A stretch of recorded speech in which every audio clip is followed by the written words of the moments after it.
Suscríbete a Venganza Perfecta. Ahora, empecemos con esto. La sangre en su bata de hospital no era fresca, pero el miedo en la habitación sí lo era. Me quedé de pie en la puerta de la unidad de cuidados intensivos, mis nudillos poniéndose blancos mientras agarraba la correa de mi bolsa de deporte. La mujer en la cama no se parecía a mi prima Clara. Parecía una víctima del campo de batalla. Su rostro estaba hinchado hasta quedar irreconocible, moretones púrpuras y negros trazaban el mapa de una semana de tortura. Una máquina respiraba por ella. Me acerqué y mi corazón se detuvo. Su estómago estaba hinchado. Estaba embarazada de 6 meses y alguien la había golpeado durante 7 días seguidos. El aire en la habitación sabía a lejía y a monedas viejas. Dejé caer mi bolsa al suelo. El sonido resonó como un disparo en la silenciosa sala, haciendo saltar a una enfermera que pasaba. No me importó. Mis ojos estaban fijos en Clara. Soy un hombre que ha cazado terroristas en las montañas de Afganistán. He visto lo que la metralla le hace a un cuerpo humano. He olido aldeas quemadas y cargado a hermanos a los que les faltaban extremidades. Pensé que había visto lo peor de la humanidad. Estaba equivocado. Lo peor de la humanidad estaba justo aquí, en mi tranquilo pueblo natal, destruyendo a la única familia que me quedaba. Señor, no puede estar aquí, dijo una voz suavemente detrás de mí. Me di la vuelta lentamente. Una doctora estaba allí sosteniendo un portapapeles. Su etiqueta con el nombre decía Doctora Ibarra. Parecía agotada, con los ojos bordeados de rojo como si hubiera estado llorando. Soy su primo, dije. Mi voz sonaba extraña a mis propios oídos, baja, áspera y vibrando con una rabia que intentaba controlar desesperadamente. Soy Héctor. ¿Qué le pasó? La doctora Ibarra vaciló. Miró hacia la puerta, luego volvió a mirarme, bajando la voz a un susurro. El informe policial dice que fue una invasión doméstica. Un robo que salió mal. Miré de nuevo a Clara. Extendí la mano y toqué suavemente la suya. Sus dedos estaban rotos. Todos ellos. Estaban entablillados y envueltos en gasa. Los ladrones no rompen los dedos uno por uno, doctora, dije, frío y cortante. Los ladrones se llevan la televisión y se van. ¿Esto? Esto es un interrogatorio. La doctora Ibarra se acercó más, revisando el pasillo de nuevo antes de hablar. La encontraron en su sótano. Había estado allí una semana, Héctor. Deshidratada, muriendo de hambre. Las lesiones fueron infligidas durante varios días. Querían algo de ella, pero no habló. Su mandíbula está cerrada con alambre ahora, pero los paramédicos dijeron que cuando la encontraron, solo susurraba una palabra, Esteban. Esteban. Su marido. Mi mejor amigo de la infancia. Esteban murió en un accidente de coche hace 6 meses. Al menos, eso fue lo que me dijeron mientras estaba desplegado. No pude volver para el funeral porque estaba en una misión encubierta profunda. Ahora, mirando a su viuda rota en una cama de hospital, comencé a dudar de todo. ¿Está bien el bebé?, pregunté, temiendo la respuesta. Es un milagro, susurró Ibarra. El bebé está estresado, pero el latido es fuerte. Ella recibió la mayoría de los golpes en los brazos y la espalda. Se acurrucó. Protegió al niño con su propio cuerpo. Sentí una lágrima deslizarse por mi rostro. La limpié con rabia. Clara era la persona más dulce que conocía. Enseñaba en el jardín de niños. Horneaba pan los domingos. Y había soportado una paliza que habría destrozado a un soldado entrenado solo para salvar a su hijo no nacido. ¿Quién la encontró?, pregunté. Un vecino escuchó gritos, dijo Ibarra. Pero la policía. Héctor, tienes que tener cuidado. La policía se tomó su tiempo para llegar aquí. El oficial Julián tomó la declaración. Lo marcó como un ataque aleatorio antes de que la ambulancia siquiera saliera de la entrada. La sangre se me heló. Conocía a Julián. Fuimos juntos a la preparatoria. Era un matón con placa ahora. Si él estaba desestimando esto, significaba que era incompetente o le pagaban para mirar hacia otro lado. Gracias, doctora, dije. Me sentaré con ella. La doctora Ibarra asintió y me dejó solo bajo la tenue luz de la maquinaria. Acerqué la silla a la cama. Me senté allí durante horas, observando el constante subir y bajar del pecho de Clara. Estudié cada moretón. Los analicé como fotos de la escena del crimen. Los moretones en sus muñecas significaban que estaba atada. Las marcas en su cuello significaban que la estrangularon, luego la dejaron respirar, luego la estrangularon de nuevo. Esto fue profesional. Me incliné hacia adelante, descansando la cabeza en mis manos. Fue entonces cuando lo vi. En el suelo, pateada debajo de la mesa de noche, había una bolsa de plástico etiquetada efectos del paciente. Dentro estaba su ropa. Fue cortada de su cuerpo por los paramédicos. Un vestido ensangrentado, una zapatilla. Recogí la bolsa. No sé por qué. Tal vez buscaba una conexión con la persona que solía ser. La abrí y saqué la zapatilla. Era pesada. Fruncí el ceño. Metí la mano dentro del zapato. Mis dedos rozaron algo rígido. No era la suela. Lo saqué. Era un trozo de papel doblado en un cuadrado pequeño, envuelto en cinta transparente para evitar que se mojara con sudor o sangre. Estaba metido profundamente en la punta del zapato. Mi corazón martilleaba contra mis costillas. Clara sabía que venían. Ella escondió esto. Soportó 7 días de infierno para mantener este secreto a salvo. Desdoblé el papel. Mis manos temblaban un poco. Era una lista. La letra era temblorosa, garabateada con marcador rojo. Parecía que la escribió a toda prisa, tal vez momentos antes de que derribaran su puerta. Había 8 nombres: Quique, Mauro, Damián, Félix, Bruno, Rogelio, Guzmán, y en la parte superior, el primer nombre rodeado 2 veces, Víctor. Miré fijamente el nombre. El aire salió de mis pulmones. Víctor era el socio comercial de Esteban. Estuvo en el altar cuando Clara y Esteban se casaron. Venía a nuestras carnes asadas familiares. Llamaba a Clara su hermana pequeña. Miré el rostro roto de Clara. La traición me golpeó más fuerte que una bala. Víctor no solo permitió que esto sucediera. Él lo ordenó. Me puse de pie. La tristeza en mi pecho se desvaneció, reemplazada por una resolución fría y oscura. El operador de fuerzas especiales dentro de mí despertó. El primo afligido se había ido. Doblé la lista y la guardé en mi bolsillo. No necesitaba llamar a la policía. La policía era parte del problema. No necesitaba un abogado. Miré a Clara por última vez. Me incliné y susurré en su oído, aunque sabía que no podía oírme. Descansa ahora, Clara. Hiciste tu trabajo. Protegiste a la familia. Ahora, déjame hacer el mío. Salí de la UCI. No miré atrás. Pasé por la estación de enfermería, pasé al guardia de seguridad y salí al aire fresco de la noche. Saqué mi teléfono y marqué un número que no existía para civiles. Fue a un buzón de voz seguro. Soy Héctor, dije, mi voz muerta y plana. No voy a volver a la base. Tomo permiso personal. Indefinido. Colgué y tiré la tarjeta encima a un bote de basura. Tenía 8 nombres. Tenía 7 días de tortura que pagar. E iba a asegurarme de que para cuando terminara, desearían haber muerto en la guerra como hombres honorables en lugar de enfrentarse a mí. Subí a mi camioneta y arranqué el motor. El motor rugió cobrando vida, sonando como una bestia despertando. No iba a casa a dormir. Iba a visitar a un viejo amigo, Víctor. El viaje a la casa de Clara fue un borrón de farolas y pensamientos oscuros.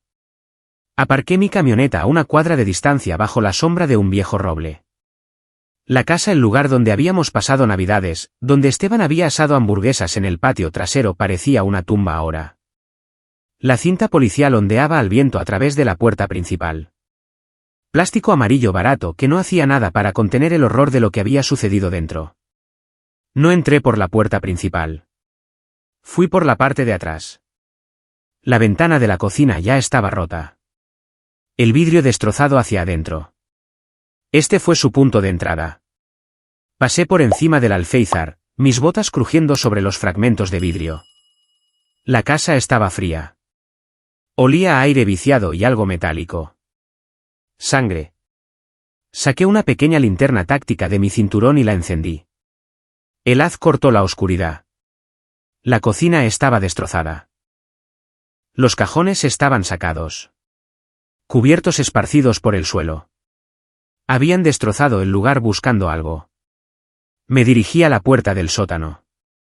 Estaba abierta de par en par. Bajé las escaleras, con mi arma desenfundada, un reflejo, no una necesidad. La casa estaba vacía, pero mis instintos gritaban. El sótano era donde la habían tenido. Era una pesadilla. Una silla estaba en el centro de la habitación. Cuerdas yacían cortadas en el suelo. Manchas oscuras empapaban el concreto. Me agaché, iluminando el suelo. Vi huellas de botas en el polvo. Suelas pesadas, estilo militar. Me levanté y escaneé la habitación. ¿Por qué se fueron? ¿Encontraron lo que buscaban? ¿O el grito del vecino los asustó? Entonces recordé que Esteban era paranoico. Era un buen hombre, pero trabajaba en logística, y siempre decía que la gente en su línea de trabajo necesitaba un seguro. Hace un año, me preguntó sobre seguridad en el hogar. Le dije que instalara cámaras ocultas, no las baratas que se conectan a Wi-Fi, esas pueden ser hackeadas.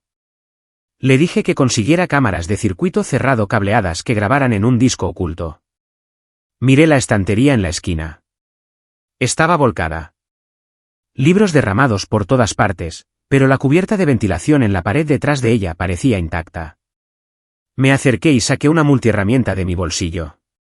Desatornillé la cubierta de ventilación. Dentro, pegada al conducto, había una pequeña caja negra. El disco duro.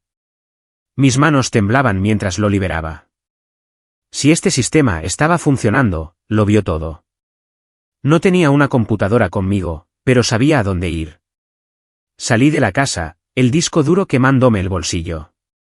Conduje hasta un cibercafé abierto las 24 horas en las afueras de la ciudad, un lugar lleno de gamers y camioneros.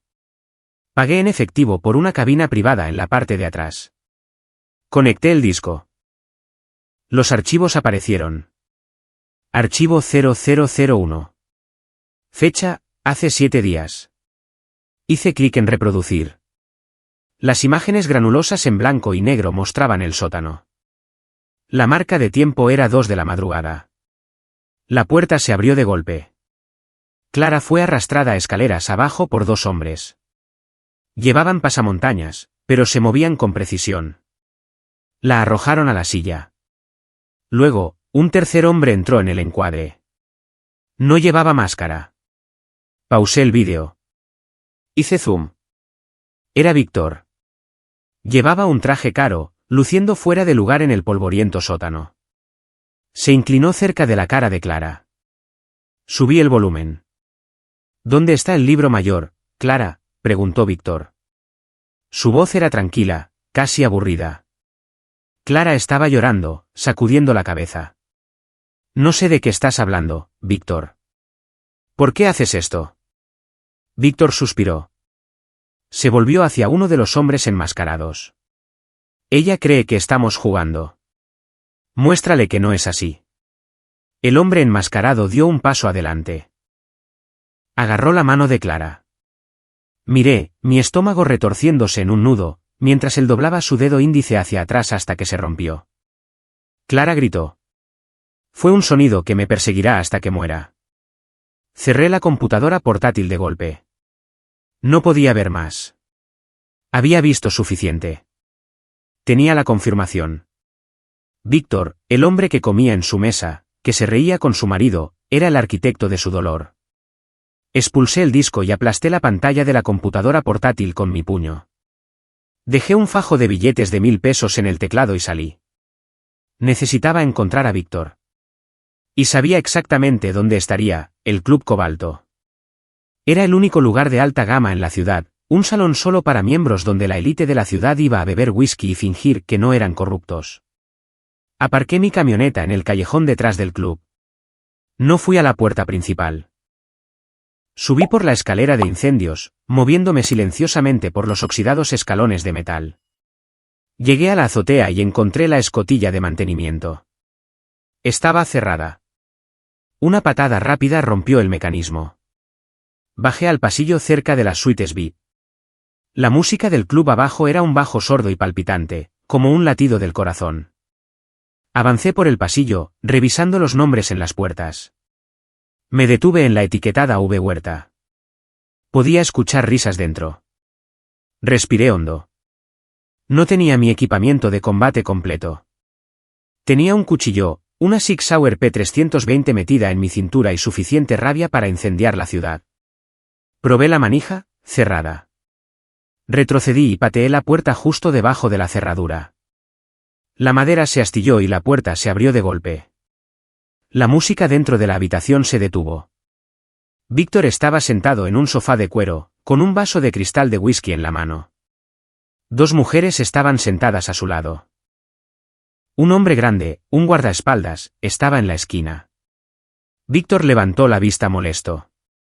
¿Quién demonios eres? Sal antes de que yo. Se detuvo. Me reconoció. El color desapareció de su rostro. Héctor susurró. El guardaespaldas buscó su chaqueta.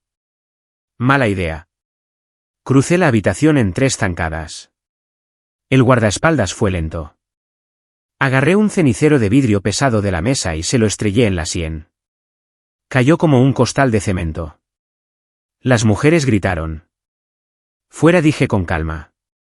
Ellas pasaron corriendo a mi lado, saliendo por la puerta abierta. Ahora éramos solo yo y Víctor. Se puso de pie, sus manos temblando, derramando whisky caro sobre la alfombra. Héctor, escucha. No es lo que piensas. No tuve opción. Caminé hacia él. Retrocedió hasta que golpeó el ventanal de piso a techo que daba a la ciudad. Tuviste una opción, dije. Podrías haberla protegido. Podrías haber sido un hombre. Me habrían matado a mí también, chilló Víctor. No sabes quién dirige esto. Es más grande que yo. Lo agarré por las solapas de su traje y lo estrellé contra el vidrio. La ventana se estremeció. Vi la cinta, Víctor gruñí. Te vi romperle los dedos. Yo no lo hice. Fueron los gemelos. Quique y Mauro, ellos hicieron el trabajo sucio. Quique y Mauro, repetí. ¿Dónde están? La zona portuaria, soltó Víctor. Dirigen el corralón cerca de los muelles. Sección 4. Por favor, Héctor, te di los nombres. Déjame ir. Lo miré a los ojos. No vi arrepentimiento, solo miedo. No le importaba Clara. Solo le importaba salvar su propio pellejo. Rompiste mi familia, susurré. Solté sus solapas. Se hundió con alivio. Gracias, Héctor. ¿Puedo pagarte? ¿Puede? Lo golpeé. Un golpe corto y brutal a la garganta. Su tráquea se aplastó instantáneamente. Se agarró el cuello, los ojos desorbitados, haciendo terribles sonidos de gorgoteo. Tropezó hacia atrás, golpeó el vidrio y se deslizó hasta el suelo, jadeando por aire que no llegaba. No lo tiré por el balcón. Eso sería demasiado rápido. Quería que lo último que sintiera fuera la asfixia de su propia traición. Me incliné cerca de su oído mientras la luz se desvanecía de sus ojos. Uno menos. Me di la vuelta y salí de la habitación. El guardaespaldas seguía inconsciente. Pasé por encima de él. Tenía 2 nombres nuevos, Quique y Mauro. Los gemelos. La noche era joven y la zona portuaria estaba a solo 10 minutos en coche. Los astilleros eran un cementerio de metal oxidado y carga olvidada. La niebla entraba desde el agua, espesa y oliendo a diésel y sal. Era el terreno de caza perfecto. Quique y Mauro, los gemelos. Víctor los había delatado más rápido de lo que se deshace un traje barato. Eran el músculo. Los que disfrutaban de la violencia, los que le habían roto los dedos a Clara mientras Víctor miraba. Aparqué mi camioneta a casi 1 kilómetro de distancia y me acerqué a pie. El corralón estaba rodeado por una cerca de alambre rematada con alambre de púas. Un solo reflector zumbaba cerca de la puerta principal. Dentro, podía ver un pequeño remolque de oficina con luces encendidas y las formas masivas y abultadas de contenedores de envío apilados como ladrillos de Lego gigantes. No usé la puerta. Encontré una sección de la cerca donde el suelo se había erosionado y me deslicé por debajo. Me moví a través de las sombras, manteniéndome en los puntos ciegos. Podía escuchar música retumbando desde la dirección del remolque. Heavy metal, fuerte. Me arrastré más cerca. A través de la ventana sucia del remolque, los vi. Eran hombres enormes, idénticos en complexión, cabezas rapadas, barbas espesas, brazos cubiertos de tatuajes.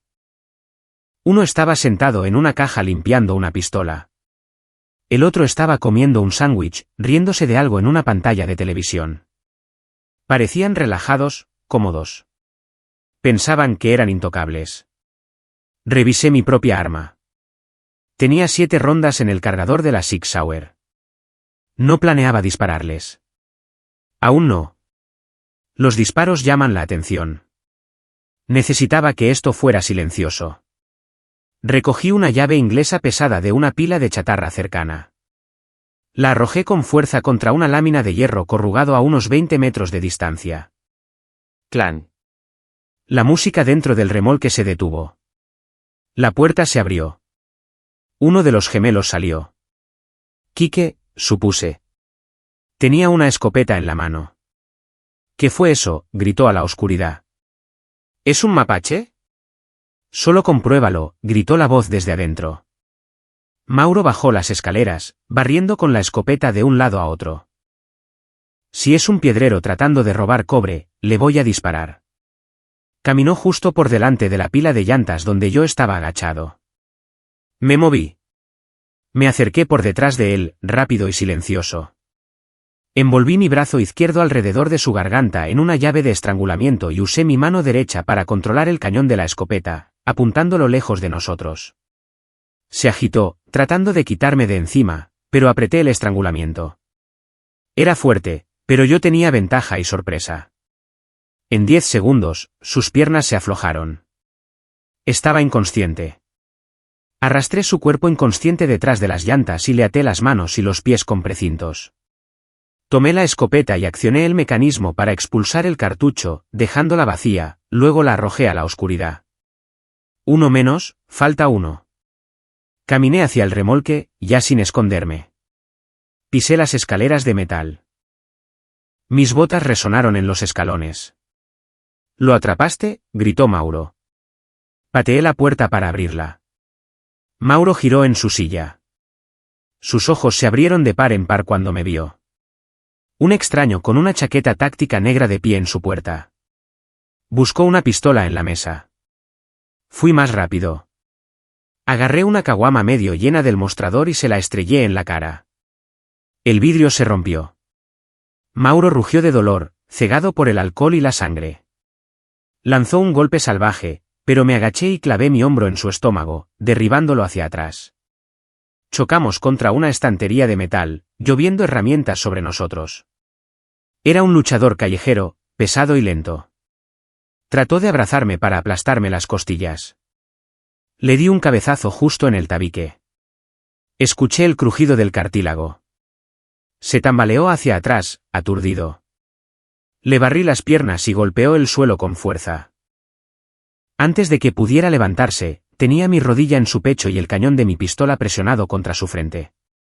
«Quédate abajo», ordené.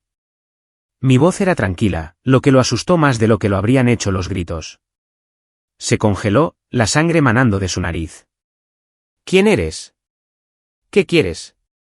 «Soy el primo», dije. El reconocimiento amaneció en sus ojos. ¿La viuda? «Oh, Dios». «¿Dónde está el libro mayor?», pregunté. Víctor dijo. «Ustedes, chicos, encárguense del transporte». «No lo sé». «Solo movemos las cajas», balbuceó Mauro. «No miramos dentro». Respuesta incorrecta. Presioné el arma con más fuerza. 7 días, Mauro. La tuviste 7 días. Lo disfrutaste. Vi la cinta. Era solo un trabajo, gritó. Damián. Damián maneja los libros. El abogado. Él tiene el libro mayor. Él nos paga. Damián. Nombre número 3. ¿Dónde está? Vive en las lomas. 404 de las lomas. Solo no me mates. Me puse de pie, manteniendo el arma apuntándole. No voy a matarte, Mauro. Dejó escapar un suspiro de alivio. Gracias, compa. Gracias. Pero no puedo dejarte caminando, añadí. Disparé 2 tiros. No a su cabeza, sino a sus rodillas. Mauro gritó, un sonido que atravesó la niebla. Se acurrucó en una bola, agarrándose las piernas destrozadas. Nunca volvería a caminar. Nunca volvería a lastimar a nadie. Salí del remolque. Quique todavía estaba inconsciente detrás de las llantas. Lo dejé allí. Cuando despertara, tendría que arrastrar a su hermano a un hospital. Estarían demasiado ocupados explicando sus lesiones como para venir tras de mí. Volví a mi camioneta. Mis manos estaban firmes. Damián, el abogado. El hombre que hacía legal lo ilegal. Vivía en Las Lomas, el barrio más rico de la ciudad. Miré el reloj en el tablero. Eran las 3:45 de la madrugada. La noche se estaba oscureciendo, pero yo apenas estaba empezando. Las Lomas era un mundo diferente. Sin sirenas, sin niebla, solo céspedes cuidados y silencio. Era el tipo de vecindario donde la gente dormía profundamente porque pagaban a otros para que hicieran su violencia por ellos. La casa de Damián era una fortaleza de arquitectura moderna, vidrio, acero y piedra. Una Range Rover blanca estaba en la entrada. Las luces estaban apagadas excepto por un suave resplandor azul que provenía de una ventana de oficina en la planta baja. No aparqué enfrente. Aparqué 2 calles más allá y me moví por los patios traseros, saltando bardas con la facilidad de la memoria muscular. Los perros ladraban a lo lejos, pero yo solo era una sombra pasando por su territorio. Llegué al patio trasero de Damián. Tenía una alberca infinita que reflejaba la luna. Era pacífico. Me enfermaba.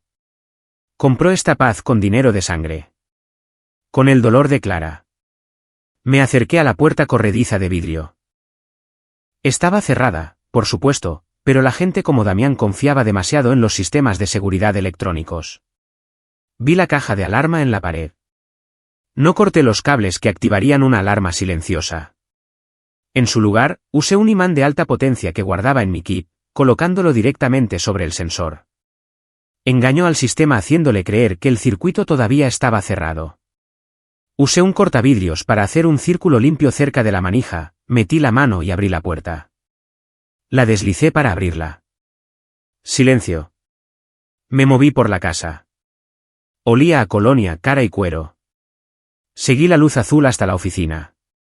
Damián estaba sentado en un enorme escritorio de caoba, escribiendo en una computadora portátil. Era más joven de lo que esperaba, quizás de unos 30 y pocos años, con una bata de seda. Parecía un hombre que nunca había recibido un puñetazo en la cara en su vida. Me paré en la puerta. ¿Trabajando hasta tarde, licenciado? Damián saltó, girando su silla. Tiró una taza de café. ¿Quién es usted? ¿Cómo entró aquí? Buscó un botón de pánico debajo de su escritorio. Yo no lo haría, dije, levantando mi pistola. Se congeló, su mano flotando a centímetros del botón. Era inteligente. Calculó las probabilidades y levantó lentamente las manos. Toma lo que quieras, dijo, su voz temblando pero controlada. Hay una caja fuerte en la pared detrás de la pintura. Efectivo, relojes. Solo tómalo. No quiero tu dinero, Damián. Quiero el libro mayor. Sus ojos se entrecerraron. La máscara de víctima de robo cayó instantáneamente. Sabía quién era yo. O al menos sabía lo que representaba. Eres el primo, dijo en voz baja. Víctor dijo que estabas muerto o desplegado. Lo mismo. Víctor está muerto, mentí. No estaba lejos de la verdad. Una tráquea aplastada no es una estrategia de supervivencia a largo plazo. Y los gemelos no caminarán pronto. Damián palideció. Se reclinó en su silla. Mira, solo soy un abogado. Manejo el papeleo. No sé qué hacen en los almacenes. No me mientas. Di un paso más cerca. Tú manejas el dinero. El dinero para los sicarios. El dinero para los sobornos. ¿Por qué apuntaron a Clara? ¿Qué encontró Esteban? Damián se rió, un sonido nervioso y agudo. Esteban. Idealmente, Esteban era un niño explorador. Encontró un envío que no se suponía que debía haber. No solo armas, Héctor.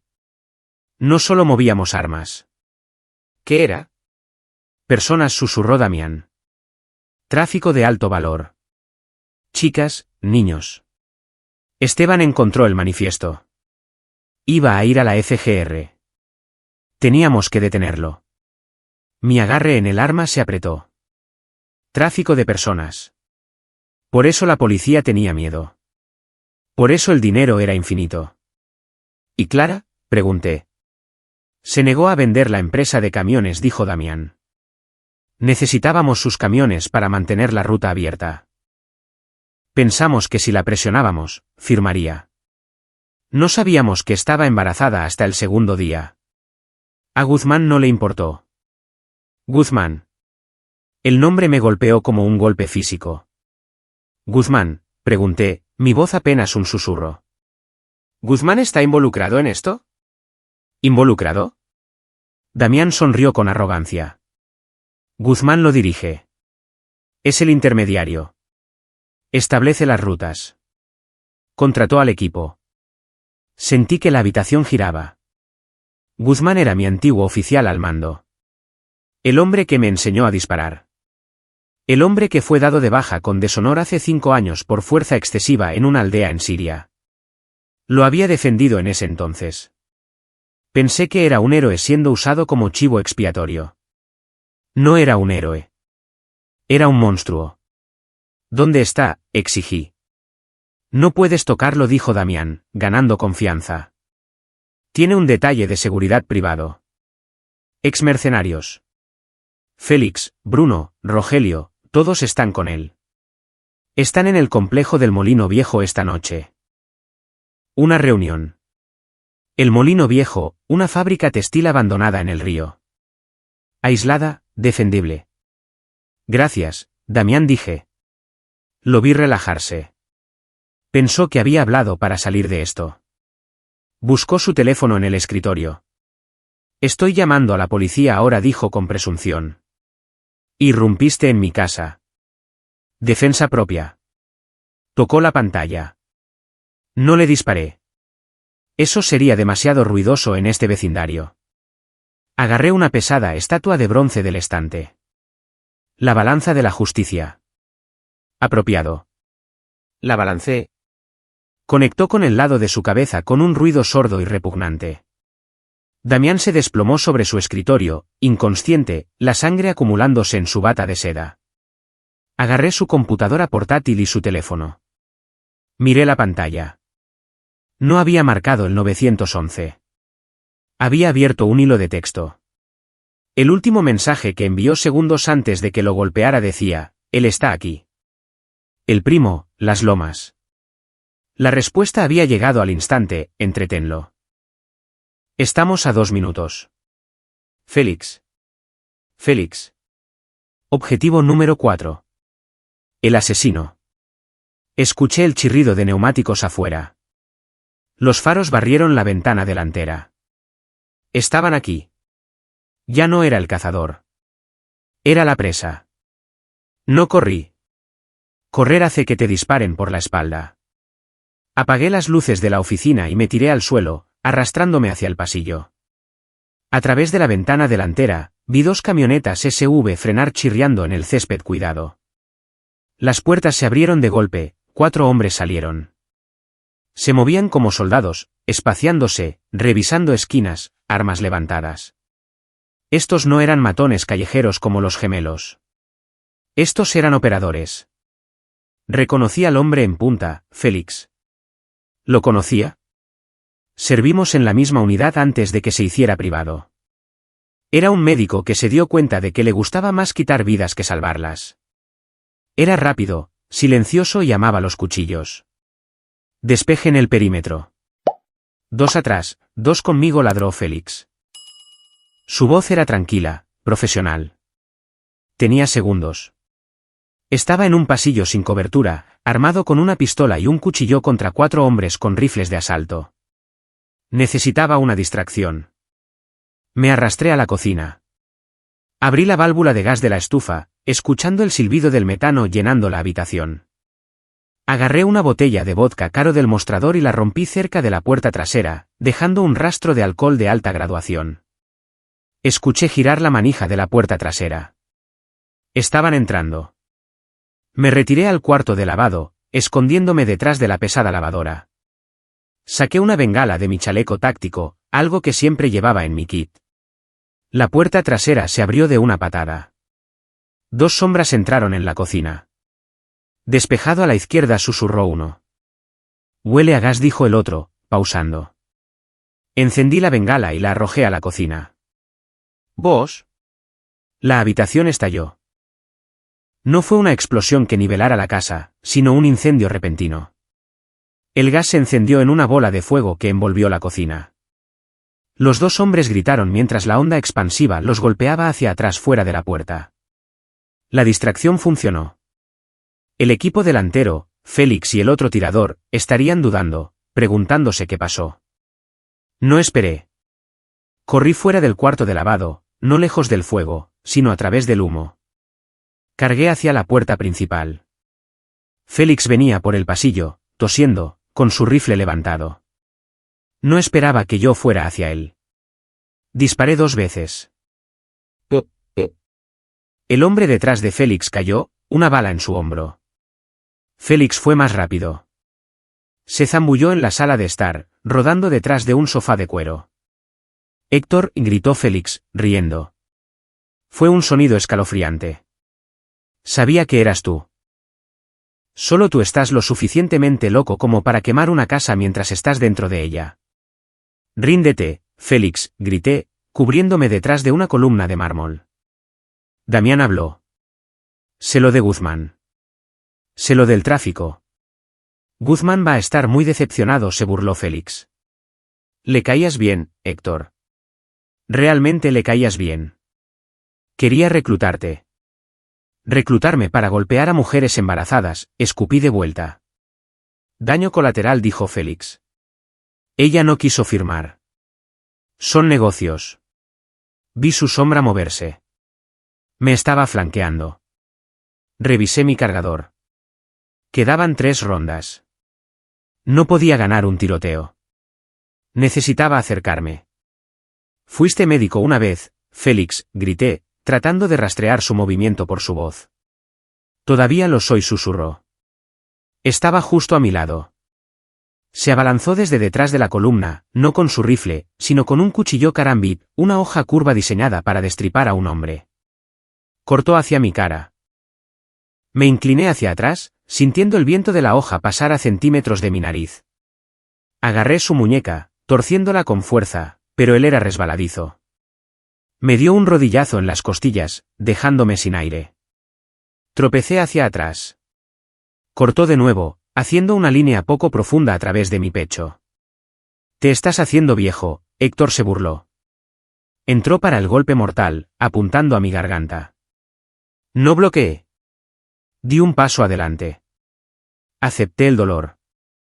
Dejé que su brazo con el cuchillo pasara sobre mi hombro y envolví mis brazos alrededor de su torso, levantándolo del suelo.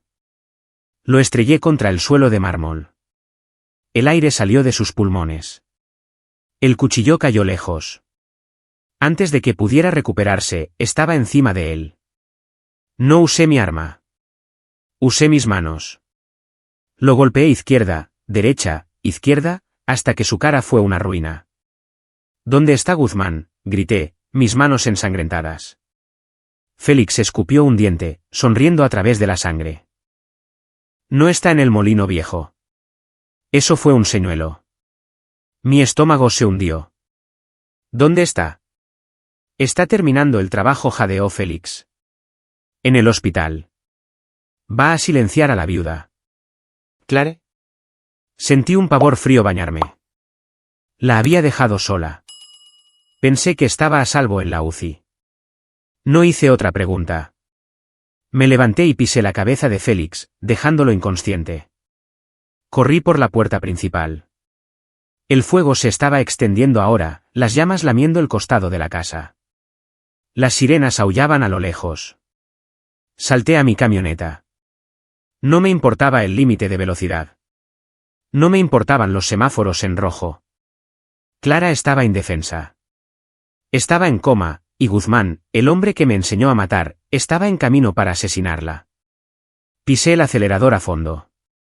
Aguanta, Clara, susurré a la cabina vacía. Ya voy. El hospital estaba tranquilo. Demasiado tranquilo. Eran las 4 de la madrugada. El cambio de turno no había sucedido todavía. La recepción estaba vacía. No me detuve a pedir permiso.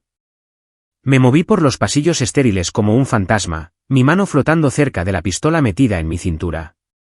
Llegué al piso de la UCI. Las puertas dobles estaban abiertas con un bote de basura de plástico. Eso estaba mal. Las puertas de la UCI siempre están selladas. Saqué mi arma. Me moví bajo, revisando las esquinas. La estación de enfermería estaba vacía. Una taza de café estaba en el mostrador, el vapor aún salía de ella. No se habían ido. Habían sido movidos. O algo peor. Llegué a la habitación de Clara, habitación 304.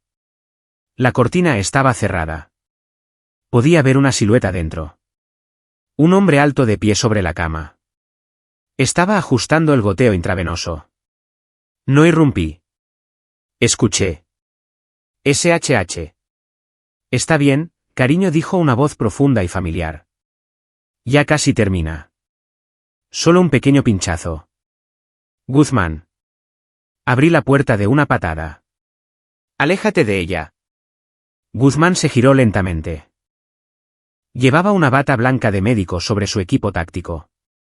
Se veía exactamente como lo recordaba, ojos grises de acero, una cicatriz corriendo por su mandíbula, y ese comportamiento arrogante y tranquilo que solía inspirar confianza en mí. Ahora solo me daban ganas de vomitar. Sostenía una jeringa en la mano. El líquido dentro era claro. Cloruro de potasio. Detiene el corazón al instante. Héctor dijo, sonriendo como si estuviera saludando a un viejo amigo en un bar. Supuse que Félix no sería capaz de detenerte. Siempre fue un poco descuidado. Bájalo, Guzmán, dije, apuntando a su cabeza. Aléjate de mi prima. Ella es un cabo suelto, Héctor, dijo Guzmán, golpeando la jeringa.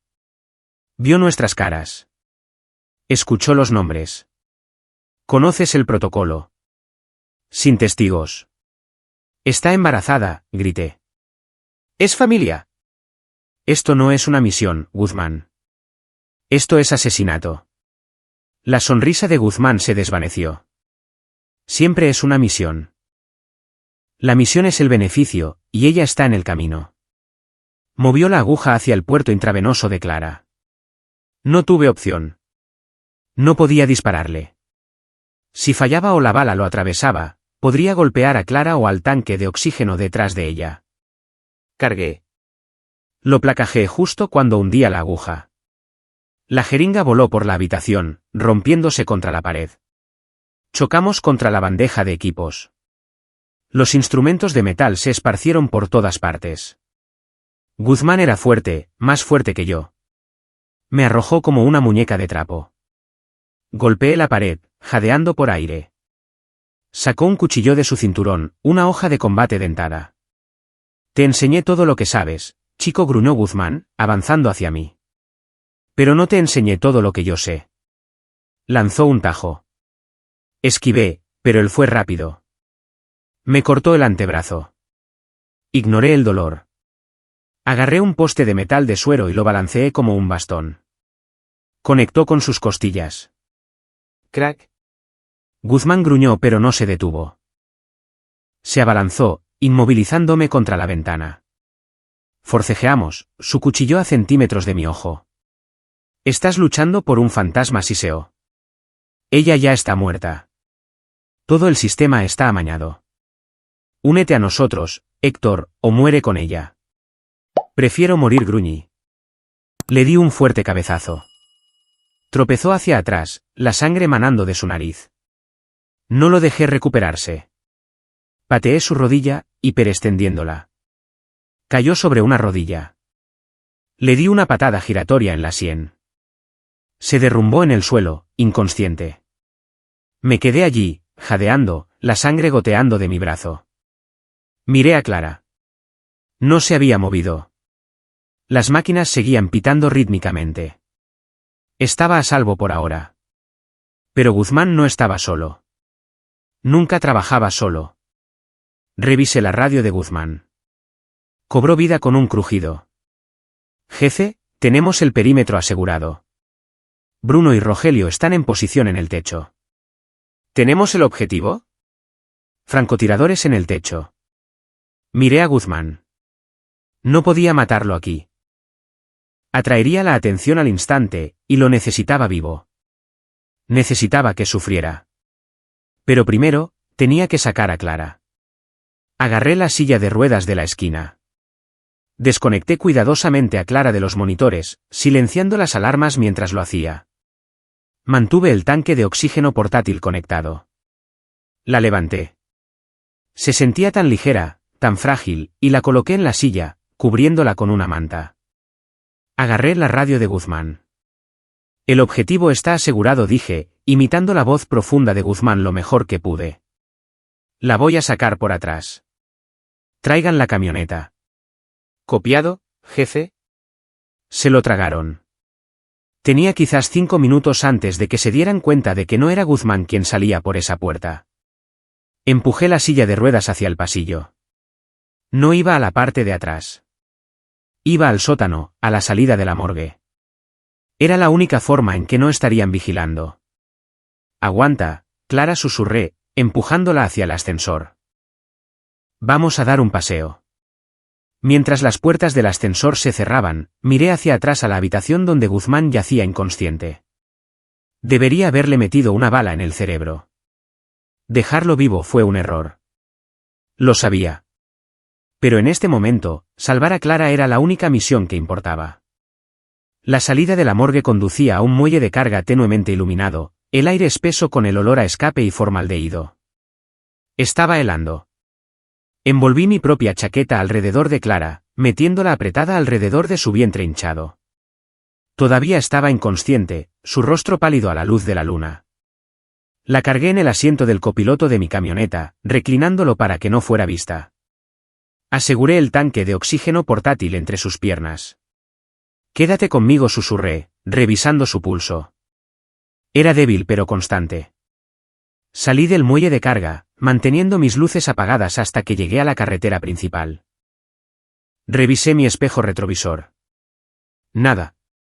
Pero yo sabía más. Guzmán no permanecería inconsciente por mucho tiempo, y sus francotiradores, Bruno y Rogelio, eran los mejores rastreadores de la unidad. Encontrarían la salida. Encontrarían mis huellas de llantas. No podía ir a un hotel. No podía ir a otro hospital. Tenían ojos en todas partes. Solo había un lugar, la vieja cabaña de caza de mi abuelo. Estaba a 80 kilómetros al norte, en lo profundo de la Sierra Tarahumara, fuera de la red, sin servicio celular, sin carreteras durante los últimos 5 kilómetros. Era una fortaleza de aislamiento. Tomé la carretera, empujando la camioneta a 130 kilómetros por hora. Las luces de la ciudad se desvanecieron detrás de mí, reemplazadas por las formas oscuras e inminentes de los pinos. Una hora más tarde, giré hacia el camino forestal de terracería. La camioneta rebotaba y traqueteaba. Clara gimió suavemente en su sueño. Ya casi llegamos, dije, agarrando el volante. De repente, mi espejo lateral se rompió. Crack. Luego el sonido del disparo me alcanzó. Un tac retardado que resonó a través de los árboles. Francotirador. Maldita sea. Viré. Otro disparo golpeó la puerta trasera. Estaban detrás de mí. Miré por el espejo retrovisor. Dos SUV negras bajaban a toda velocidad por el camino, sus luces altas cegándome. Un hombre se asomaba por el quemacocos del vehículo principal, con un rifle al hombro. Bruno. Estaba disparando a mis llantas. No podía dejarlos atrás en este terreno. Tenían interceptores con tracción en las 4 ruedas. Yo tenía una vieja pick-up con una carga pesada. Vi el desvío hacia la cabaña más adelante. Era empinado, rocoso y estrecho. «Agárrate», grité. Tiré del volante. La camioneta derrapó, la grava rociando como balas.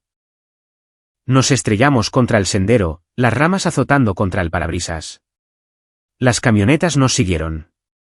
Conduje por otro 1,5 kilómetros, la suspensión gritando. Entonces sucedió lo inevitable. La llanta delantera derecha explotó. La camioneta se sacudió, patinando hacia un barranco. Luché con el volante, pisando los frenos a fondo. Nos detuvimos a centímetros de una caída de 15 metros. Silencio, luego el sonido de motores acercándose. «Ya no puedo conducir», murmuré. Agarré mi rifle, un AR-15 que guardaba debajo del asiento, y mi mochila de emergencia. Corrí al lado del copiloto y recogí a Clara en mis brazos. La cabaña todavía estaba a casi 2 kilómetros subiendo la cresta. Tenía que cargarla. Pateé la puerta para cerrarla y trepé por el terraplén hacia la espesa línea de árboles. Segundos después, las SUV frenaron chirriando en mi camioneta abandonada. Escuché puertas abrirse. «Va a pie», gritó una voz. «Rogelio, despliégate. Usa térmica». «Térmica». «Maldita sea». Me tiré al suelo, tirando de Clara conmigo detrás de un tronco caído.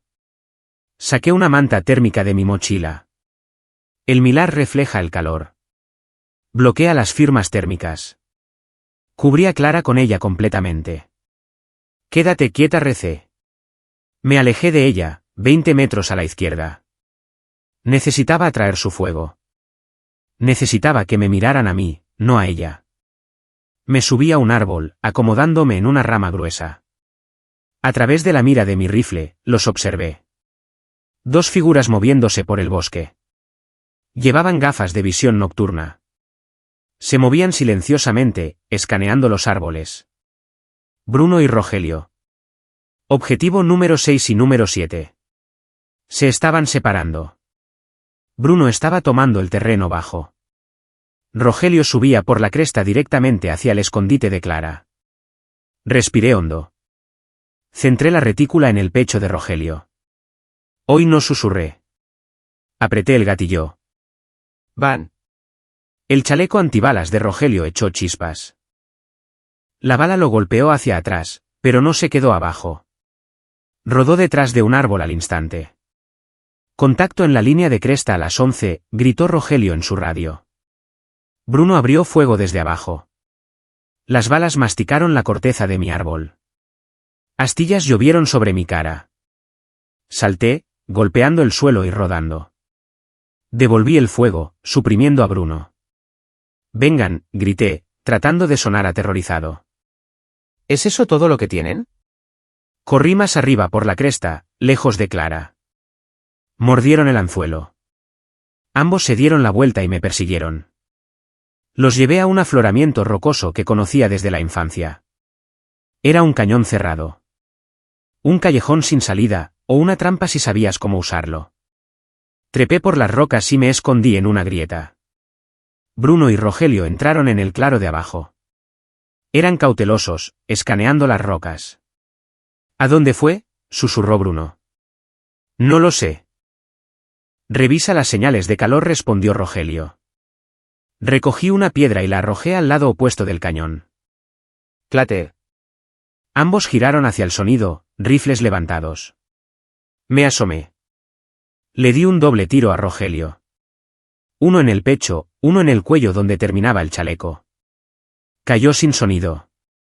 Bruno giró, disparando salvajemente. Una bala rozó mi hombro, desgarrando el músculo. Apreté los dientes contra el dolor abrasador. Alineé el tiro. «Van». El rifle de Bruno quedó en silencio. Se derrumbó. El silencio volvió al bosque. No celebré. No sentí alivio. Sentí frío. Bajé, agarrando mi hombro sangrante. Revisé los cuerpos. Estaban muertos. Tomé su munición, sus radios y un botiquín de primeros auxilios. Entonces lo escuché. La radio en el chaleco de Bruno sonó. Héctor dijo una voz. No era Guzmán. Era una voz electrónica distorsionada. ¿Crees que ganaste? Mientras jugabas al héroe en el bosque, encontramos el nido. Mi sangre se congeló. ¿El nido? Corrí. Corrí de vuelta por la cresta, ignorando el dolor en mi hombro, ignorando el ardor en mis pulmones. Llegué al tronco donde había escondido a Clara. La manta térmica estaba allí, pero Clara no estaba. No había marcas de lucha, ni sangre, solo huellas en la nieve. Huellas pequeñas. Y junto a ellas, huellas de botas masivas. Guzmán no había enviado solo a los francotiradores. Él mismo había venido. Mientras yo distraía a Bruno y Rogelio, él había dado la vuelta. Había caminado directo hacia ella y se la había llevado. Caí de rodillas en la nieve. Grité. Un sonido animal crudo de pura desesperación. Había fallado. La había dejado sola de nuevo. Entonces vi algo clavado en el tronco del árbol con un cuchillo de combate. Una nota. El molino viejo. Medianoche. Ven solo o el bebé muere primero. Miré mi reloj. Eran las 11 horas. Tenía una hora. Me puse de pie. Me sequé las lágrimas de los ojos. Revisé mi rifle. Querían que fuera solo. Bien. Iría solo. Pero no venía a negociar. Venía a terminar esto. Mi hombro palpitaba con cada latido. Un dolor sordo y ardiente que me recordaba que era mortal. Pero el dolor es información. Te dice que todavía estás vivo. Y mientras yo estuviera vivo, Guzmán era un hombre muerto caminando. No tenía mi camioneta. Las llantas estaban destrozadas. No tenía tiempo para puentear una de las SV de los mercenarios. Tendrían rastreadores, cortacorrientes, tal vez incluso explosivos remotos. Pero tenía algo mejor. Dentro de la caja de mi camioneta arruinada, bajo una lona cubierta de hojas viejas, estaba la moto de cross Yamaha de 1982 de mi abuelo. Estaba oxidada, era ruidosa y estaba golpeada hasta el infierno. Pero mantuve el motor limpio. La pateé para encenderla. Tosió, carraspeó, luego rugió cobrando vida, escupiendo humo azul. 50 minutos para la medianoche, salí disparado del bosque, no tomando el camino, sino cortando directamente a través de la línea de árboles, rebotando sobre raíces y rocas. Conduje como un loco, el viento mordiendo mi cara, la vibración sacudiendo mi hombro herido. El Molino Viejo era un pueblo fantasma industrial al borde del río. Solía hacer textiles. Ahora solo hacía sombras.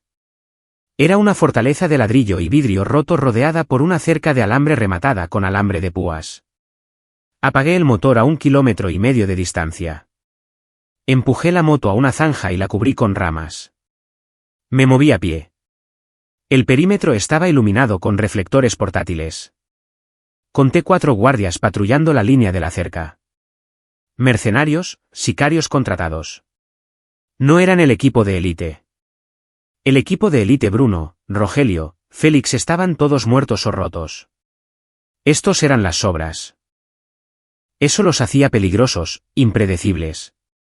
No tenía tiempo para el sigilo. Tenía tiempo para la violencia. Me acerqué a la puerta norte. Un guardia estaba apoyado contra la caseta de vigilancia, fumando un cigarrillo. Recogí una piedra y la arrojé contra la cerca de metal. Clan. Se volvió, alcanzando su radio. Sector 4. Escuché un. Le disparé, no con el rifle. Demasiado ruidoso. Usé el arco que le había quitado al cuerpo de Bruno en el bosque. Un arco de caza compuesto silencioso. La flecha le dio en la garganta. Cayó sin sonido, gorgoteando. Escalé la cerca, dejándome caer en las sombras del patio principal. 3 guardias restantes patrullando. Me moví a través del laberinto de maquinaria oxidada. Vi el edificio principal, la sala de turbinas. Las luces estaban encendidas dentro. Ahí es donde la tenían. Revisé mi reloj. 11:45, tenía 15 minutos.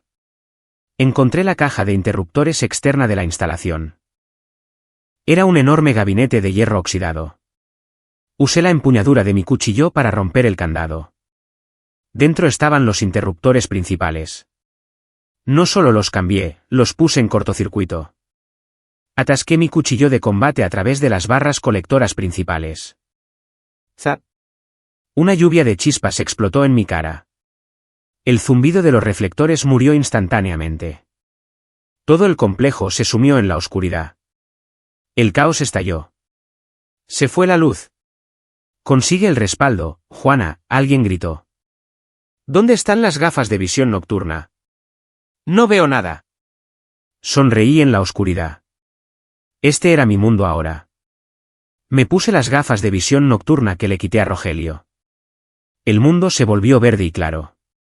Vi a 2 guardias corriendo hacia la caja de interruptores, las luces de sus linternas bailando en la niebla. Salí de detrás de un generador oxidado. Foot. Mi pistola con silenciador tosió 2 veces. 2 guardias cayeron. Quedaba uno afuera. Estaba en pánico, disparando a ciegas en la oscuridad. Muéstrate. Te mataré. Lo flanqueé. Me acerqué por detrás y le toqué el hombro. Se dio la vuelta, gritando. Lo golpeé en la mandíbula, dejándolo inconsciente. El patio estaba despejado. Me acerqué a las puertas principales de la sala de turbinas. Eran enormes puertas correderas de acero, ligeramente entreabiertas. Me deslicé dentro. La cavernosa sala estaba iluminada por luces de emergencia, tenues bombillas rojas que proyectaban largas sombras sangrientas. Y allí, en el centro del suelo, había una silla. Clara estaba atada a ella. Estaba despierta ahora. Sus ojos estaban muy abiertos por el terror, cinta adhesiva sobre su boca. De pie detrás de ella, sosteniendo un arma en su cabeza, estaba Guzmán. Ya no llevaba su equipo táctico. Llevaba un traje. Parecía un CEO cerrando un trato. Justo a tiempo, Héctor, su voz resonó en el vasto espacio. Y cortaste la energía. Muy dramático. Salí de las sombras, mi rifle apuntando a su pecho. Déjala ir, Guzmán. Se acabó. Tu equipo está muerto. Mi equipo fue un gasto. Guzmán se encogió de hombros.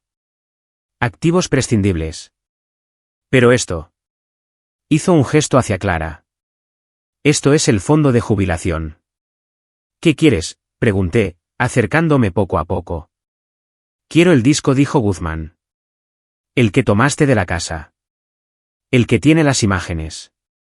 Y quiero el libro mayor que tomaste de Damián. Metí la mano en mi bolsillo y saqué el disco duro y el pequeño cuaderno negro. ¿Esto?, pregunté. Lánzalo, ordenó Guzmán lentamente. Déjala caminar primero. No. Guzmán presionó el arma con más fuerza en la sien de Clara. Ella gimió. Tú lo lanzas, luego ella camina. Sabía que estaba mintiendo. Tan pronto como lo lanzara, nos mataría a ambos. Tenía que apostar. Bien, dije. Lancé el disco duro, pero no se lo lancé a él. Lo lancé hacia las pasarelas sobre nosotros. Los ojos de Guzmán se movieron hacia arriba instintivamente para seguir el arco del objeto. Esa fracción de segundo fue todo lo que necesité. No le disparé a Guzmán. Disparé a la cadena que sostenía un enorme gancho industrial suspendido directamente sobre él. Clan. La cadena se rompió. El pesado gancho de acero osciló hacia abajo como un péndulo. Guzmán lo vio venir demasiado tarde. Se lanzó a la derecha, apretando el gatillo. El disparo se desvió, golpeando el suelo cerca de los pies de Clara. El gancho se estrelló contra el concreto donde él había estado parado, agrietando el suelo. Corrí. Placajeé a Guzmán antes de que pudiera levantarse. Rodamos por el suelo sucio, chocando contra una pila de palés viejos. Mi rifle se deslizó lejos. Era cuerpo a cuerpo ahora. Guzmán era más grande, más pesado. Golpeó mi hombro herido. Un dolor al rojo vivo me cegó. Rugí, clavando mi puño en su estómago. Me dio un cabezazo, partiéndome el labio. Deberías haberte quedado en el bosque, gritó, agarrando mi garganta. Apretó. Mi visión comenzó a nublarse. Busqué ciegamente cualquier cosa. Una roca, un trozo de metal. Mi mano se cerró alrededor de un fragmento de vidrio de una ventana rota. Se lo clavé en el muslo. Guzmán aulló y me soltó. Me arrastré hacia atrás, jadeando por aire. Sacó el vidrio, la sangre brotando. Me miró con puro odio. ¿Crees que puedes vencerme?, se burló. Yo te hice. Hiciste un arma, dije, poniéndome de pie, tambaleándome. Y ahora te está apuntando a ti. Buscó su funda de tobillo. Un arma de respaldo. No tuve tiempo de alcanzar la mía. Al suelo, gritó una voz. Era Clara. Había masticado la cinta. Me tiré al suelo. ¡Bum! Un disparo de escopeta resonó por la sala. Guzmán voló hacia atrás, su pecho estallando en rojo. Golpeó la pared y se deslizó hacia abajo, muerto antes de tocar el suelo. Me di la vuelta lentamente. Clara estaba sentada en la silla, sus manos aún atadas a su espalda, pero a sus pies yacía la escopeta que el guardia había dejado caer antes. La había levantado con el pie, manipulado el gatillo con el dedo del pie. Era imposible. No. Miré más de cerca. De pie en las sombras detrás de Clara había una figura que no había visto. Un hombre en silla de ruedas. El oficial Julián. Sostenía una escopeta humeante. Lo miré fijamente. ¿El policía corrupto? Al que había amenazado. No lo hice por ti, dijo Julián, su voz temblando. Iba a matar al bebé. Tengo una hija. No podía ver eso. Miré a Julián, luego al cuerpo de Guzmán, luego a Clara. Caminé hacia Clara y corté sus cuerdas. Ella colapsó en mis brazos, sollozando. Está bien, susurré, abrazándola fuerte. Se acabó. Él se ha ido. Miré a Julián. Hiciste una elección esta noche, Julián. Una buena.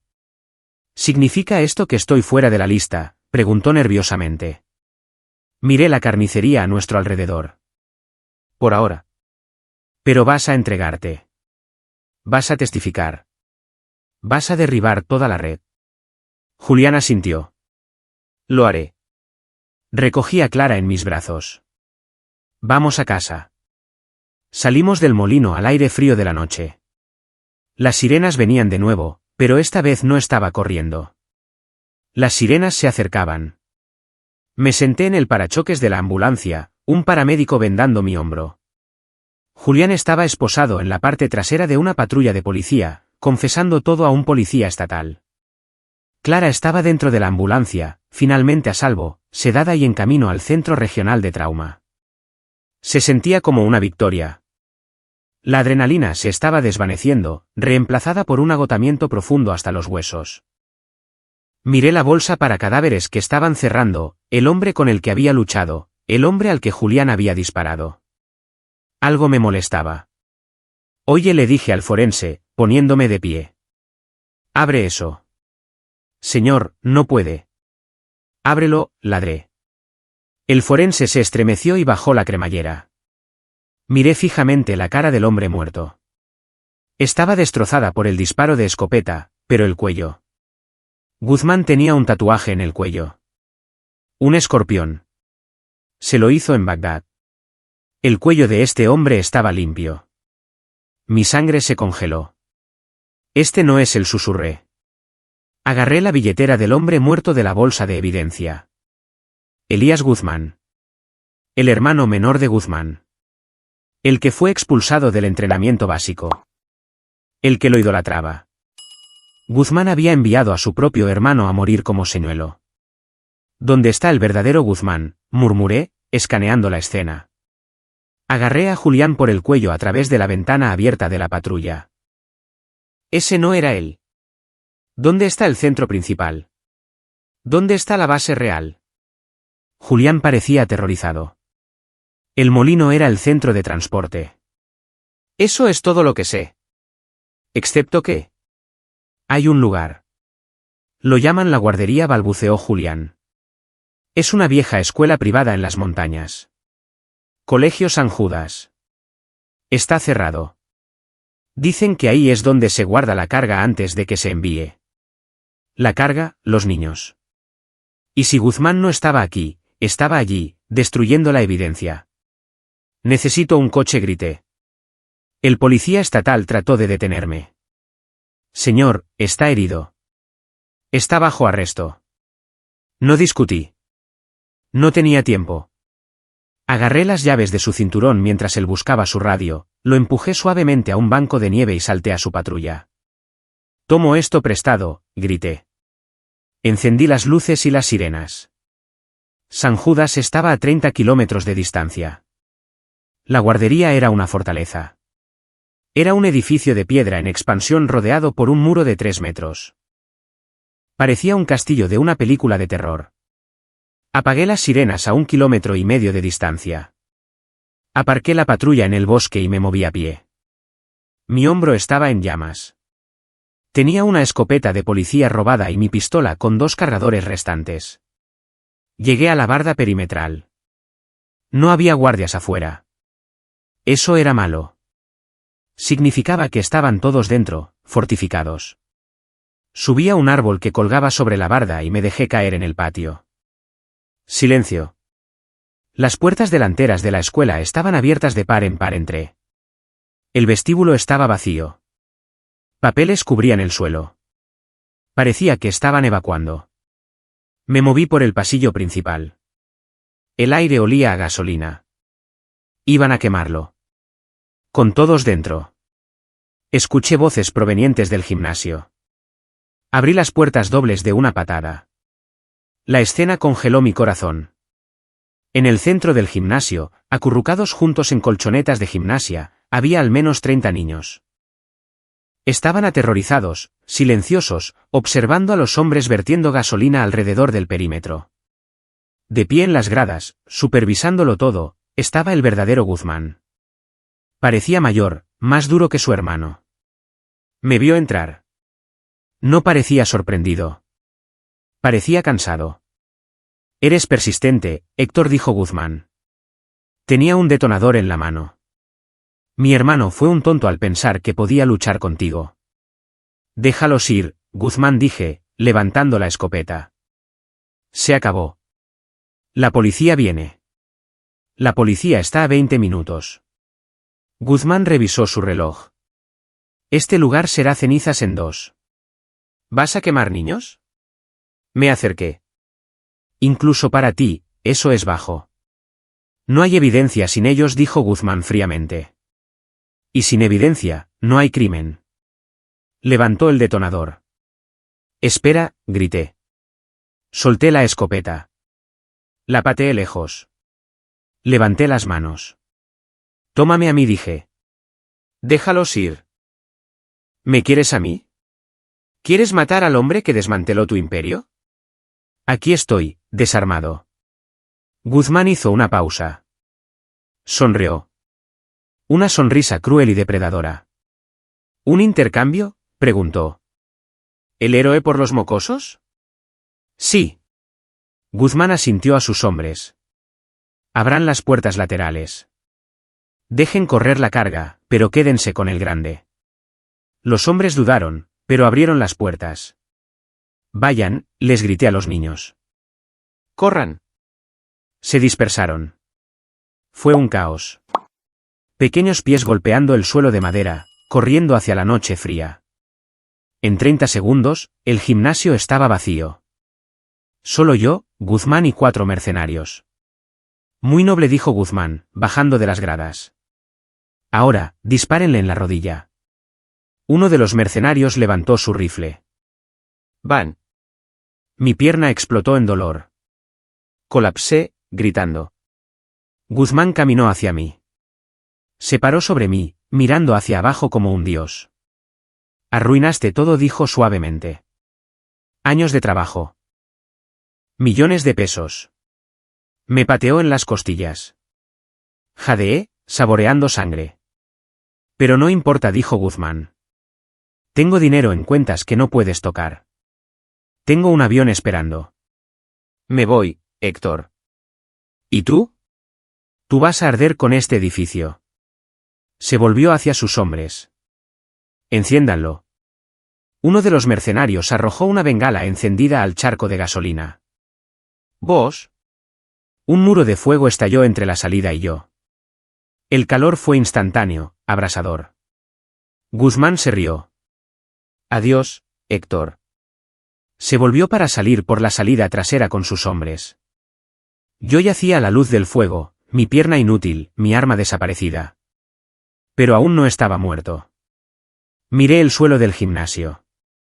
La gasolina se extendía rápido, pero había un gabinete de manguera contra incendios en la pared cerca de mí. Me arrastré. Cada pulgada era agonía. El humo llenaba la habitación, asfixiándome. Guzmán estaba en la puerta. Hizo una pausa para mirar atrás una última vez, para saborear su victoria. Ese fue su error. Llegué al gabinete. No agarré la manguera. Agarré el hacha de incendios. Me puse de pie. No sé cómo. La adrenalina es una droga infernal. Me equilibré sobre mi pierna buena. Guzmán, rugí. Se giró. Lancé el hacha. No fue un lanzamiento perfecto. No le dio en el pecho. Golpeó el cierrapuertas hidráulico sobre la pesada puerta de acero en la que estaba parado. Crunch. El brazo hidráulico se rompió. La pesada puerta contra incendios se cerró de golpe justo en el brazo de Guzmán mientras trataba de bloquearla. Gritó, inmovilizado por el peso masivo de la puerta. Sus hombres ya estaban afuera. No podían abrirla desde el otro lado. Estaba atrapado conmigo en el edificio en llamas. Cojeé hacia él. El fuego rugía a nuestro alrededor ahora, un túnel de llamas. ¡Ábrela! Ayúdame, gritó Guzmán a la puerta, tirando de su brazo aplastado. Me detuve a 3 metros de distancia. El calor era insoportable. Mi piel se sentía como si se estuviera ampollando. Dijiste que arderíamos juntos, dije, mi voz rasposa por el humo. Parece que tenías razón, Héctor. Por favor, suplicó Guzmán, su arrogancia desaparecida. Tengo los códigos. Puedo darte el dinero. Miles de millones. Solo ayúdame. Lo miré. Miré el fuego. Vi los dedos rotos de Clara. Vi el terror en los ojos de esos niños. No quiero tu dinero, dije. Me di la vuelta. Vi una ventana en lo alto de la pared. Arrastré una pesada colchoneta de gimnasio hacia ella. Trepé, jadeando, asfixiándome. Héctor, chilló Guzmán mientras las llamas lamían sus zapatos. Rompí la ventana con mi codo. Me impulsé hacia arriba. Caí rodando en la hierba fresca y nevada. Detrás de mí, el gimnasio era un infierno. Escuché un último grito, luego nada más que el rugido del fuego. Yací en la nieve, viendo las llamas alcanzar el cielo nocturno. Los niños estaban acurrucados junto a la línea de árboles, mirando también. A salvo. Cerré los ojos. La oscuridad me llevó. La nieve estaba fría contra mi mejilla, un fuerte contraste con el calor que irradiaba de la escuela en llamas. Entraba y salía de la conciencia. Escuché voces, sirenas, el crujido de botas en la nieve. Por aquí, tenemos un superviviente. Es un hombre. Herida de bala en la pierna. Quemaduras graves. Manos estaban sobre mí. Manos profesionales. Paramédicos. Traté de empujarlos. Los niños, grazné, mi garganta en carne viva por el humo. Los niños, están a salvo, amigo, dijo una voz. Los sacaste. Todos están a salvo. Me dejé ir. La oscuridad me arrastró hacia abajo. Desperté en una cama de hospital. No en la habitación oscura y tranquila donde había estado Clara, sino en una sala de trauma brillante y bulliciosa. Mi pierna estaba en un yeso. Mi hombro estaba vendado. Mis manos estaban envueltas en gasa. Un hombre con traje estaba sentado en la silla junto a mi cama. No era médico. Parecía del gobierno. Héctor dijo. No preguntó, afirmó. Traté de sentarme, pero el dolor me inmovilizó. ¿Quién es usted? Agente Molina, FGR, Fiscalía Especializada en Trata de Personas. Mostró una placa. Ha tenido una semana ocupada. Miré al techo. ¿Estoy bajo arresto? Técnicamente, sí, dijo Molina. Incendio provocado, asalto, secuestro, posesión de armas de fuego ilegales, robo de un vehículo policial. La lista es larga. Quemó medio municipio. Salvé a los niños, dije. Lo hizo, asintió Molina. 32 niños. Ya hemos identificado a la mitad de ellos. Sus padres están volando hacia aquí. Es un milagro, Héctor. Hemos estado persiguiendo la red de Guzmán durante 5 años. No podíamos acercarnos. Usted la desmanteló en 3 días. 7 días, le corregí. Les tomó 7 días romper a mi prima. Yo tardé 7 días en romperlos a ellos. Molina se inclinó hacia adelante. Esta es la situación. Guzmán está muerto. Encontramos sus restos en el gimnasio. El ADN coincide. Su hermano está muerto. Los gemelos están bajo custodia. Damián está en coma, pero se espera que sobreviva y hable. Julián se convierte en testigo protegido. La red está destrozada. Entonces, ¿por qué está usted aquí? Porque hay un cabo suelto, dijo Molina. Guzmán no trabajaba en el vacío. Tenía un socio. Alguien que proporcionó la información sobre las rutas de envío. Alguien que le dijo exactamente cuándo Esteban, el marido de Clara, inspeccionaría los registros. Mi corazón dio un vuelco. Esteban encontró los registros por accidente. ¿Lo hizo? Molina sacó un archivo de su maletín. Encontramos la computadora portátil de Esteban en la caja fuerte de Damián. Esteban no solo encontró los registros, Héctor. Él estaba construyendo los registros. Esteban era el gerente de logística de la red de tráfico. No era el héroe. Era el arquitecto. La habitación giró. Esteban, mi mejor amigo, el marido de Clara. El hombre cuya muerte comenzó todo esto. Eso es mentira, susurré. No lo es, dijo Molina suavemente. Esteban se volvió codicioso. Trató de dejar fuera a Guzmán. Por eso Guzmán lo mató. Por eso torturaron a Clara. No porque no firmara la cesión de la empresa, sino porque Esteban había escondido las claves de acceso a las cuentas en el extranjero dentro de la casa. Pensaron que ella sabía dónde estaban. Me sentí enfermo. Físicamente enfermo. Clara había soportado el infierno para proteger la memoria de un marido que era un monstruo. Había perdido sus dedos protegiendo a un hombre que construía jaulas para niños. ¿Ella lo sabe?, pregunté. Molina negó con la cabeza. Aún no. Está 2 pisos más arriba. Se despertó hace 1 hora. Está preguntando por usted. Cerré los ojos. Este era el giro. El cuchillo más cruel en la espalda. El villano no era solo Guzmán. Era Esteban. ¿Qué me pasa a mí?, pregunté. Molina se puso de pie. Como dije, técnicamente, está bajo arresto. Pero el informe oficial dice que un operativo encubierto que trabajaba en conjunto con la FGR se infiltró en la red y participó en un tiroteo para rescatar rehenes. La quema de la escuela fue una necesidad táctica. Dejó caer un juego de llaves en la mesa de noche. Las llaves de mi camioneta. La investigación tomará meses, dijo Molina. Mientras tanto, no salga del país. ¿Y Héctor? Sí, buen trabajo. Salió. Me quedé allí acostado durante mucho tiempo. El dolor físico se había ido, reemplazado por un dolor pesado y sordo en mi pecho. Tenía que decírselo. Tenía que decirle a Clara que el hombre al que amaba, el padre de su hijo, era la razón por la que casi la matan. Pulsé el botón de llamada. Entró una enfermera. Consígame una silla de ruedas, dije. Señor, no puede. Consígame una silla. Me rodé hasta la habitación de Clara. Se veía mejor, limpia, vendada. Sus ojos estaban abiertos, y cuando me vio, sonrió. Fue una sonrisa débil, pero era real. Héctor susurró. Rodé hasta su lado de la cama. Tomé su mano, la que tenía los dedos entablillados, y la sostuve suavemente. ¿Se acabó?, pregunté. Se acabó, dije.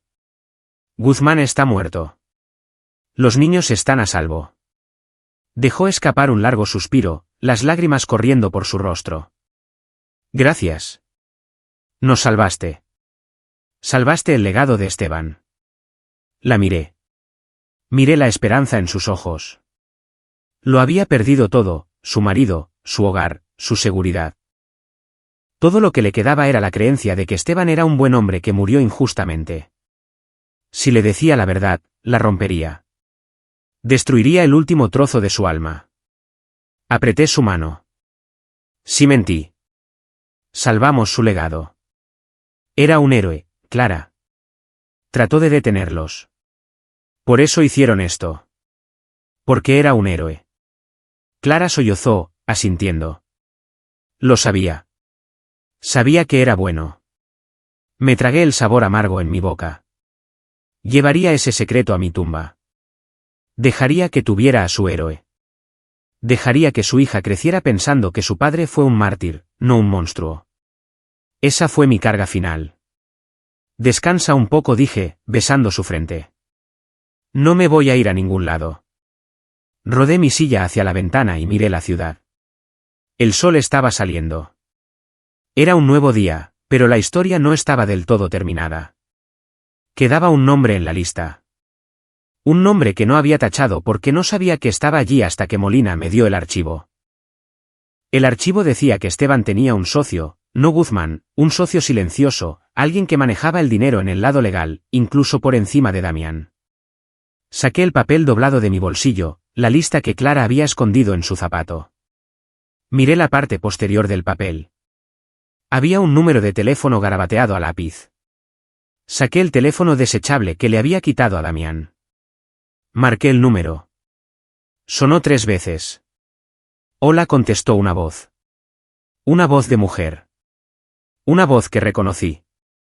Era la doctora Ibarra, la doctora que me había recibido en la UCI. La que me dijo que la policía estaba ganando tiempo. Soy Héctor, dije. La línea se quedó en silencio total. Lo sé, dijo la doctora Ibarra, su voz dejando caer la fachada cariñosa. Escuché que sobreviviste al incendio. Eres muy difícil de matar. Tú eras el contacto médico, me di cuenta. Sedaste a los niños para el transporte. Los mantuviste callados. Alguien tiene que asegurarse de que la mercancía llegue sin daños, dijo Ibarra fríamente. Damián era débil. Guzmán era imprudente. Yo no soy ninguna de las dos cosas. Voy a ir a por ti, dije. Ya me he ido, Héctor se rió. Estoy en un avión. No puedes tocarme. Quizás no hoy, dije. Pero el mundo es pequeño y no tengo nada más que tiempo. Colgué. Miré el amanecer. La guerra no había terminado. Nunca lo hace. Siempre hay otro monstruo. Pero por hoy, Clara estaba a salvo. El bebé estaba a salvo. Y yo estaba listo para lo que viniera después. 6 meses después, las estaciones habían cambiado. La nieve se había derretido, reemplazada por el verde vibrante de la primavera. Estaba de pie en el porche de una pequeña cabaña en la sierra de Chihuahua. No el viejo lugar de mi abuelo, sino uno nuevo, uno seguro. El aire olía a pino y tierra húmeda. Clara estaba sentada en una mecedora a unos metros de distancia. Se veía diferente. Los moretones habían desaparecido hace mucho, desvanecidos en la memoria. Sus manos habían sanado, aunque sus dedos estaban rígidos cuando llovía. Pero sus ojos brillaban de nuevo. En sus brazos, sostenía un bulto envuelto en una suave manta rosa. Está durmiendo, susurró Clara, sonriendo al bebé. Duerme mucho, dije, apoyándome en la barandilla. Buena niña. Se parece a Esteban, dijo Clara suavemente. Asentí, manteniendo mi rostro neutral. Sí, se parece. La llamamos Violeta, una flor que florece incluso en las condiciones más duras. Mis piernas todavía dolían cuando caminaba, y mi hombro nunca volvería a tener un rango completo de movimiento. Estaba oficialmente retirado. El ejército había procesado silenciosamente mis papeles de baja con todos los beneficios gracias al informe del agente Molina. Para el mundo, solo era otro veterano viviendo una vida tranquila. Pero no solo estaba viviendo. Estaba vigilando. Había instalado un nuevo sistema de seguridad para la cabaña. Cámaras, sensores, una alarma perimetral. Nadie volvería a acercarse sigilosamente a nosotros. Caminé y miré a Violeta. Era perfecta, inocente. Nunca sabría que su padre construyó las jaulas que casi la matan. Nunca sabría que su tío Héctor había quemado un edificio hasta los cimientos para salvarla. Héctor, dijo Clara, mirándome. Nunca te agradecí realmente por todo. No tienes que hacerlo, dije. Es la familia. No, ella negó con la cabeza. Es más que eso. Nos diste una segunda vida. Asumiste toda la oscuridad tú mismo para que nosotras pudiéramos tener la luz. Miré hacia la línea de árboles. Alguien tenía que hacerlo. Mi teléfono vibró en mi bolsillo. Lo ignoré. Probablemente era Molina reportándose o tal vez una pista sobre la doctora Ibarra. La había rastreado hasta una clínica en Suiza. No iba a ir tras ella hoy ni mañana. Violeta me necesitaba aquí, pero Ibarra no dormiría bien. Sabía que yo estaba ahí fuera. Eso era suficiente por ahora. ¿Crees que realmente ha terminado?, preguntó Clara, una sombra cruzando su rostro. Miré la paz en este valle. Miré al bebé. La guerra ha terminado, Clara, dije. Ganamos. Ella sonrió, una sonrisa verdadera y aliviada, y volvió a mirar a su hija. Bajé los escalones del porche y me dirigí hacia la pila de leña.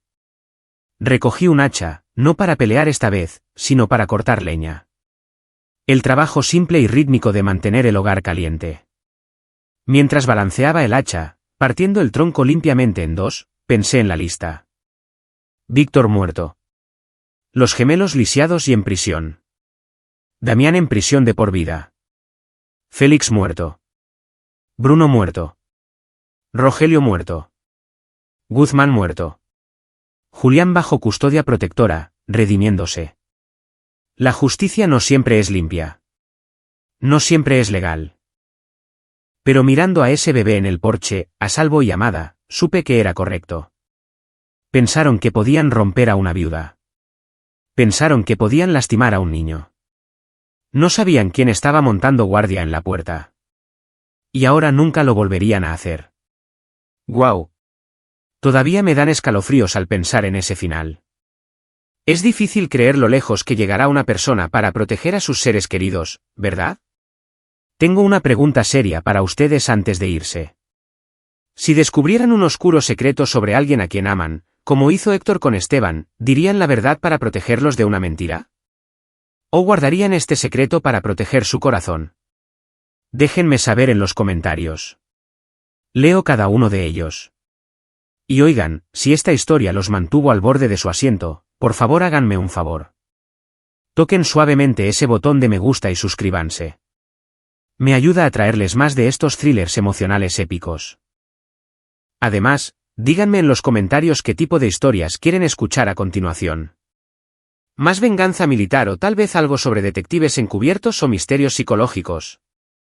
Encontraré las mejores solo para ustedes. Hasta la próxima, manténganse a salvo y cuiden su espalda.